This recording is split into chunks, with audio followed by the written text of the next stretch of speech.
కులమత రాజకీయాలు చేసే బీజేపీ నేతలకు రాహుల్ గాంధీ కులం ఏంటో తెలియదని దుస్థితిలో ఉన్నారని సిగ్గుపడాలన్నారు పీసీసీ ప్రధాన కార్యదర్శి అద్దంకి దయాకర్. సద్భావనుడైన రాహుల్ గాంధీ దేశంలోని సబ్బండ వర్గాల అస్తిత్వం కోసం కొట్లాడుతుంటే బీజేపీ నేతలకు నచ్చడం లేదన్నారు. కులగణన చేస్తే బీజేపీకి అధికారం పోతుందని ప్రధాని మోదీ భయపడుతున్నారన్నారు అద్దంకి దయాకర్.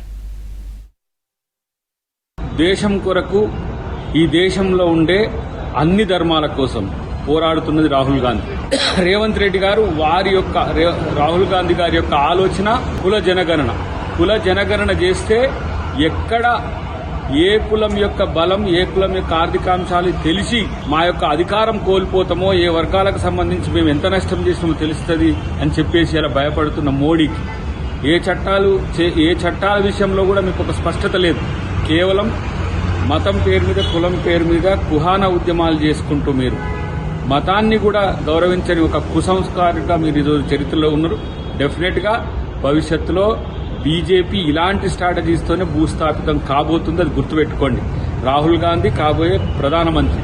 రాహుల్ గాంధీ కులం అడుగుతున్న బీజేపీ నాయకులారా,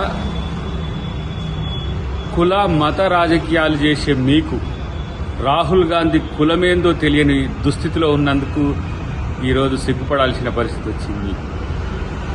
రాహుల్ గాంధీ కులం ఈరోజు పండిత్ అంటే తెలుసుకోండి, బ్రాహ్మణ కులం. కానీ ఒక సద్బ్రాహ్మడు ఈరోజు దేశంలో సబ్బండ వర్గాల, సబ్బండ వర్ణాల, సబ్బండ జాతుల యొక్క అస్తిత్వం కొరకు రాజ్యాంగాన్ని రక్షించేందుకు పోరాడుతున్న వైనం చూసి మీకు నచ్చట్లే. ఎందుకంటే మీరు మనువాదులు కాబట్టే ఇవాళ మీ వ్యంగ్యాలు, మీ యొక్క దుర్నీతి. రాహుల్ గాంధీ కాబోయే ప్రధానమంత్రి అనే దృష్టితోనే ఆ కుటుంబాన్ని, నెహ్రూ కుటుంబాన్ని మొత్తం కించపరిచే స్థితి.